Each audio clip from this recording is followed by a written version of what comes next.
Olá, alunos do Paraná! Tudo bem com vocês? Estamos aqui em mais uma aula, eu, professora Carol, a nossa intérprete Viviana, para vocês numa aula de aves aqui no 7º ano. Na aula de hoje a gente vai continuar falando sobre esses animais, por isso que eles estão aqui nos acompanhando. Antes de qualquer coisa, vamos nos lembrar daqueles recados importantes. Keep in mind não se esqueça. E ó a galera do Angry Bird aqui, ó, falando para você, se dedicar, não deixar a peteca cair, porque a gente está acabando o ano. Não se esqueça que você tem que assistir às aulas para poder entender tudo aquilo que a gente está conversando. E aí você pode fazer anotações no seu caderno em forma de resumos, em forma de tópicos, para fixar todo o conteúdo. Você também tem lá no Classroom, no link número 1, a atividade que valida a sua frequência. Mas você também tem atividades avaliativas para fazer, então não deixe de realizar as duas.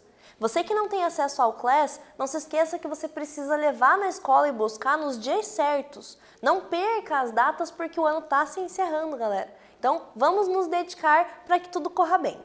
Vamos conhecer os nossos objetivos. Nós temos aqui ó, o Pato Donald dizendo para você primeiramente sorrir, que vamos aprender muitas coisas legais. Hoje a gente vai falar sobre as características fisiológicas das aves, então como que é o funcionamento do corpo delas, e para que você não se esqueça depois das informações, esteja com o caderno em mãos para anotar todas as informações importantes. Então vamos começar falando sobre a capacidade de voo que essas aves têm, que a gente falou na aula passada. O facilitar do batimento das aves, das asas delas, faz com que elas voem. E aí algumas aves, com essa capacidade de voar, conseguem chegar a lugares que outros animais não conseguiam chegar antes. Então elas têm oportunidades que outros animais não tinham. E isso é uma coisa muito boa. Nós temos aqui um beija-flor, que a gente falou na aula passada que ele auxilia na polinização das plantas. E aí ele consegue chegar em flores que estão mais altas, que outros insetos não conseguiriam atingir. Então, olha que legal a função desse animal na natureza. Esses animais, eles têm os membros anteriores, que são as asas, recobertos por penas. E isso facilita o voo para eles. E aí, eles têm a quilha ou a carena, que é aquela estrutura que vai prender os músculos do peito até as asas e vai facilitar o batimento das asas para que eles possam voar. Então é outra característica que facilita para eles essa evolução. Eles também têm ossos pneumáticos. O que é isso? São ossos ocos. Quando você come um frango, por exemplo, você pode ter percebido que o osso deles ele é mais oco do que um osso de um mamífero. Então, essa característica facilita porque eles ficam mais leves, então eles conseguem levantar voo com mais facilidade. Eles também têm sacos aéreos, que são expansões, ó, você consegue ver aqui na imagem, que são expansões no pulmão que maximizam a capacidade respiratória deles. Então, eles conseguem prender mais ar dentro do pulmão. E aí influencia na massa e na densidade do corpo deles. Então, eles prendem mais ar no pulmão, ficam mais leves por conta do peso deles dos ossos. Com o batimento das asas, eles conseguem levantar voo e ir ao infinito e além. Então, aqui a gente tem a imagem, ó, tanto dos ossos pneumáticos quanto dos sacos aéreos em volta dos pulmões deles.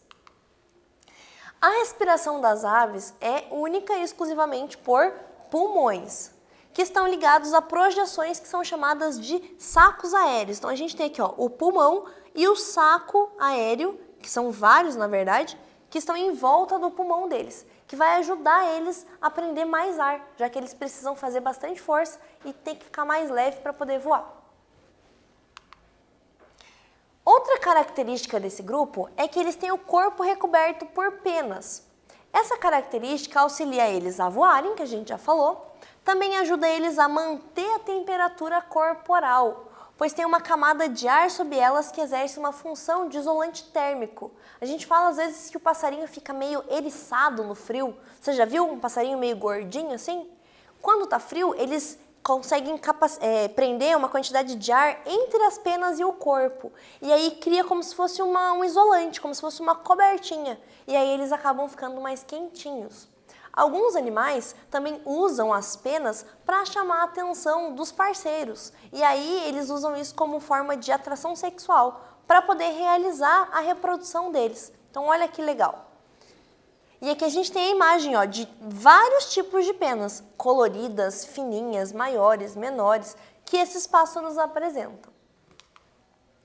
Quando a gente fala de característica do grupo, a gente não pode esquecer que a ave é um animal que tem bico e elas não têm dentes. Então, por isso, elas têm que ter um bico relacionado com o tipo de alimentação. Nós temos aqui, nessa imagem, vários tipos de animais com vários tipos de bicos diferentes. A gente não vai se ater a todas essas informações, mas eu trouxe para você conhecer o formato dos bicos dos animais. A gente consegue ver nas aves que estão na nossa sala de aula que elas têm bicos diferentes, porque elas habitam ecossistemas distintos e elas se alimentam de animais ou até mesmo de frutas ou de sementes que são diferentes. Então a gralha azul, ela vai se alimentar de uma coisa que é diferente da saracura. Por isso que o bico dela é mais curto, é maior, diferente do tucano, que vai se alimentar de insetos ou até mesmo de frutas. E aí ele vai ter um bico maior, com uma ponta mais fininha, ele consegue, por exemplo, perfurar a fruta e rasgar ela, ou então quebrar a semente. Então, eles têm bicos diferentes porque eles se alimentam de coisas diferentes. E dependendo da espécie, quando a gente fala de evolução, a gente pode analisar que tem diferenças de bicos dentro da mesma espécie, dependendo do lugar onde o animal se encontra. Quando a gente fala de evolução, o Darwin falou dos tendilhões, que eram animais da mesma espécie, que viviam em ilhas distintas, então a comida era diferente para eles. E aí o bico não era igual, mas eram animais da mesma espécie. Então olha que legal essa adaptação desses animais. Eles têm esses bicos característicos. Continuando, a gente vai falar agora da siringe. A siringe é um órgão fonador. Para que serve? Ele ajuda o animal a cantar, a realizar o canto. E isso pode auxiliar ele na comunicação, na atração sexual, na advertência e na demarcação de território.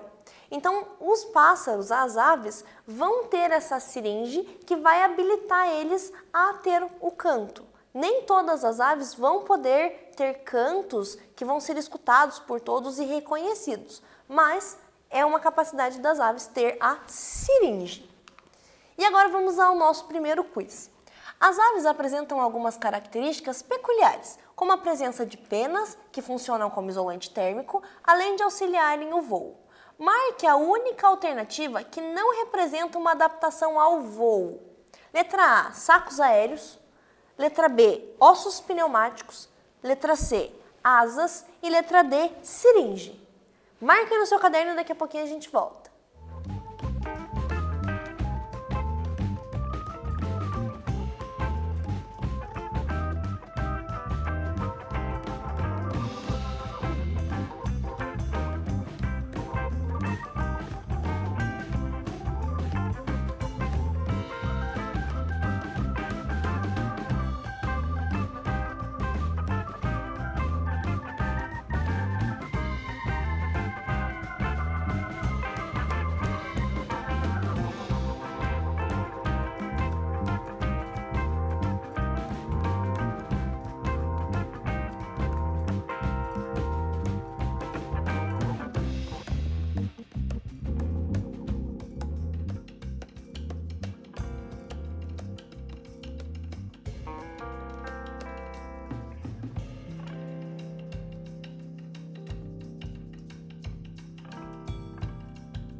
Estamos de volta. E qual delas é daquelas características não está relacionada ao voo das aves? Exatamente isso, gente. A siringe não é um órgão relacionado ao voo, e sim relacionado ao canto das aves. Então, continuando, agora a gente vai falar de outra característica. As espécies aquáticas, e também algumas que não são aquáticas, apresentam glândulas uropigianas. Essas glândulas secretam uma substância oleosa que ajuda na impermeabilização das penas. Então, lá no final do corpo do animal, a gente tem a glândula uropigiana. Quando a gente fala de frango ou então de galinha, a gente fala de uma estrutura que a gente compra no mercado e que é essa glândula uropigiana. E as pessoas comem isso e se alimentam e acham gostoso, porque é uma carne que tem bastante óleo. A ave usa isso para poder lubrificar a pena e manter a pena sempre impermeável, porque elas podem estar no ambiente onde chove e aí a água não vai deixar elas inteiras molhadas, porque elas batem o bico lá na glândula e passam o óleo em todas as penas. Então, se você vê algum dia uma ave passando o bico pelo corpo, provavelmente ela está impermeabilizando as penas delas com esse óleo da glândula uropigiana. A circulação das aves está relacionada à circulação do sangue. Assim como os crocodilianos, as aves têm o coração com 4 câmaras, então eles têm 2 ventrículos e 2 átrios, por onde o sangue arterial e venoso vai passar e não vai misturar, por exemplo, o sangue que circulou pelo corpo, que volta carregado de dióxido de carbono, e o sangue que veio do pulmão, que vem carregado de oxigênio. É uma circulação dupla e completa. Então, ele passa por todo o corpo do animal e por dentro do pulmão, por esse coração com 4 câmaras. Quando a gente fala desses animais, a digestão e a excreção deles estão bem relacionadas. Eles têm os órgãos que fazem parte do sistema digestivo e eu circulei eles de vermelho para você poder ver aqui, ó. Esôfago, o papo, onde ela armazena boa parte da comida, e aí depois essa comida vai lá para o fígado, na verdade lá para a moela, que aí ela moe, já que ela não tem dentes, ela tem um órgão específico para triturar as coisas. O fígado vai ajudar a poder sintetizar tudo isso e aí vai para o intestino. Quando a gente fala de excreção, eles vão ter rins que vão poder absorver todas as excretas do animal e aí eles vão eliminar pelo mesmo lugar que eles eliminam as coisas que não são aproveitadas no sistema digestório, que é a cloaca. Então ela tem 2 funções no sistema digestório e no sistema excretor, ok? Quando a gente fala de sistema excretor, esses animais eles não têm uma bexiga urinária. Então, tudo aquilo que eles produziu, eles já eliminam, não fica armazenado. A principal substância que eles vão excretar é o ácido úrico. Nós, seres humanos, se tivermos uma quantidade de ácido úrico grande dentro do corpo, desenvolvemos algumas doenças, mas as aves não, é o que eles mais eliminam. E a glândula de sal é um tipo de glândula que ajuda na excreção da quantidade de sal do corpo do animal. Geralmente são aves marinhas, e aí elas ficam no mar, onde a água é salgada, então o corpo absorve muito isso e eles eliminam aqui pela pontinha do bico, porque essa glândula fica lá na cabeça. Então olha que legal, eles têm uma capacidade diferente que a gente não tinha visto ainda. Outro quiz para vocês, galera. As aves são animais que não possuem dentes e, portanto, não conseguem triturar o alimento antes de engoli-lo. A digestão mecânica desses animais ocorre em uma porção do sistema digestório que é chamado de, na letra A, papo, letra B, moela, letra C, faringe e letra D, estômago. Pensa aí, a gente já volta.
Estamos de volta e a gente falou lá no sistema digestório que esses animais, as aves, eles não têm dentes. Então, eles engolem o alimento pelo bico, às vezes eles acabam diminuindo o tamanho, quando a gente fala de frutas, até mesmo de insetos, mas a trituração mecânica vai ocorrer lá dentro da moela, que é a letra B, que é aquele órgão musculoso que vai poder apertar todo o alimento que ele comeu e triturar, para daí fazer a digestão química lá no intestino, ok?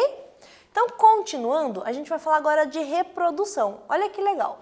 Esses animais, eles têm sexos separados, muitos deles têm hábitos monogâmicos, que eles encontram um parceiro e passam a vida inteira com esse parceiro. Que bonitinho, não é mesmo? Nós temos aqui a ararinha azul, que é um animal que tem esse hábito, e nós também temos os cisnes, que são animais geralmente que fazem coraçõezinhos ali, a galera tira foto e acha mal bonitinho. Esses animais, eles são ovíparos, então todos eles vão botar ovos e vão se reproduzir através desses ovos. E a fecundação deles é interna. Dependendo do hábito do animal, se ele for um animal aquático, eles precisam realizar essa cópula deles dentro da água, porque daí eles conseguem trocar os materiais genéticos através dos gametas e aí realmente ocorre a fecundação. Se eles forem realizar essa fecundação fora da água, às vezes não dá certo. E aí o ovo não vai ter o embrião para se desenvolver. Além disso, eles têm ovos com uma casca bem mais rígida do que os ovos dos répteis. É uma grande adaptação que eles herdaram lá daquele grupo dos répteis e ainda maximizaram, evoluíram essa capacidade. Essa casca vai servir para proteger o embrião contra também a dessecação, que é perder água, e impactos mecânicos. Esses animais, as aves, eles são exímios na capacidade de criar ninhos. Eles criam ninhos variados, com penas, com pedaços de madeira. Tem alguns que juntam lixo por aí, tipo tampinha, plástico e tal, e vão colocando para fazer o ninho deles e colocar os ovinhos. E eles têm uma característica bem legal, que a gente também vai ver em mamíferos, que é o cuidado parental. Eles botam os ovinhos, a fêmea fica lá em cima, chocando, cuidando. Quando nasce o filhote, ela cuida do filhote, ela busca o alimento, dá o alimento para ele, espera ele crescer, ensina ele a voar e aí ele vai viver a vida dele. Então é um cuidado maior que o animal tem com o filhote, já para ter um desenvolvimento maior da espécie. Eles se preocupam com os filhotes. Então olha que bacana essa característica que eles têm e que a gente também tem, não é mesmo? Os ovos desses animais, eles são assim como os ovos dos répteis, ovos amnióticos, porque tem uma reserva de nutrientes lá dentro. E aí o animal ele vai usando essa reserva para se desenvolver e aí quando ele está pronto a reserva acabou. Então a gente tem aqui ó, um passarinho dentro do ovo, parece um ganso, alguma coisa assim.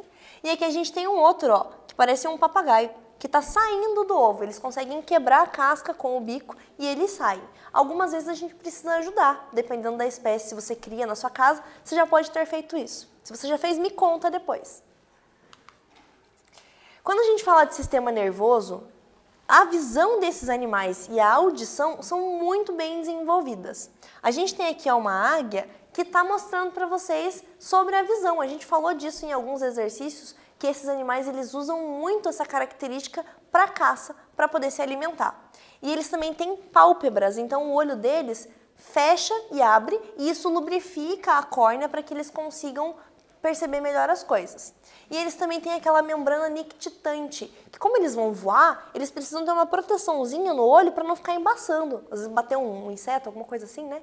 Então eles usam essa membrana como proteção. Quando a gente fala desse grupo também, eles são endotérmicos. Então, diferente dos outros grupos que a gente já falou, as aves conseguem manter a temperatura corporal. Elas têm as penas que facilitam isso. Então, elas ajudam a manter a temperatura do corpo do animal e eles não vão precisar ficar no sol, por exemplo, para se esquentar, igual os répteis. Então, anota aí, aves são endotérmicas. Mais um quiz para vocês. Quando falamos em reprodução das aves, é importante salientar que todas as espécies possuem fecundação de uma forma e o ovo formado no processo é eliminado pela alguma coisa. Marque a alternativa que completa, respectivamente, os espaços acima. Então, quais serão as palavras que a gente tem aqui que vai completar os espaços da frase? Na letra A, a gente tem interna e ânus. Na letra B, interna e cloaca. Na letra C, externa e ânus. E na letra D, externa e cloaca. Pensa aí e daqui a pouquinho a gente volta.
Voltamos, galerinha!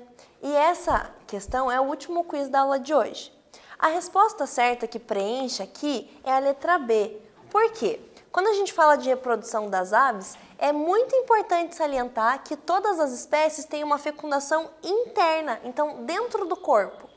E o ovo é formado e depois é eliminado através da cloaca, que também está envolvida no processo de digestão e no processo de excreção do animal. Então, ele tem 3 funções no corpo das aves. E agora vamos nos relembrar de todos os pontos importantes. As aves são animais endotérmicos, que mantêm a temperatura corporal. Elas se reproduzem com ovos de casca dura. Isso ajuda a proteger o embrião que está lá dentro.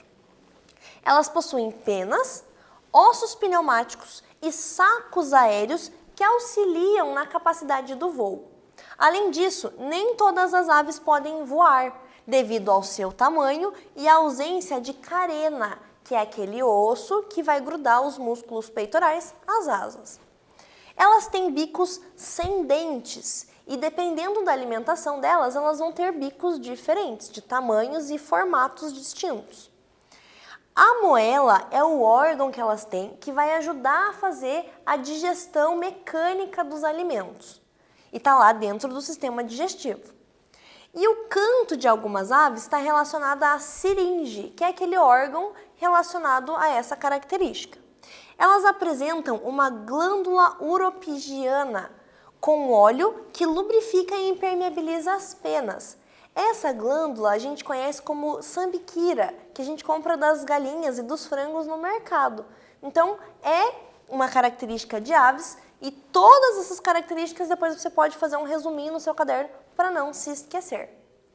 Chegamos no momento daqueles trabalhos lindos da Semana do Conhecimento que vocês mandaram pra gente. Nós temos aqui o trabalho da Júlia e aí no Colégio Santo Antônio Inácio de Loyola nós recebemos o trabalho do Douglas, da Isabelle, do Maicon e do Adrian. Muito legais os trabalhos de vocês estão de parabéns, maravilhosos e continuem assim, se dedicando em tudo que vocês forem fazer. Estou muito feliz com todos esses trabalhos. E aí chegamos aqui com a Narceja, do Up Altas Aventuras, dizendo para vocês se cuidarem, manterem a rotina de vocês saudável, se alimentando bem, se hidratando, fazendo atividade física, ajudando nas tarefas de casa, não deixando para depois as coisas da escola, se cuidando de verdade. Se for sair, coloca máscara, usa álcool em gel, não fiquem saindo por bobeira. Então, take care, se cuidem. Thank you, muito obrigada por estarem aqui em mais uma aula e a gente vai se encontrar de novo na próxima aula de ciências. Até mais!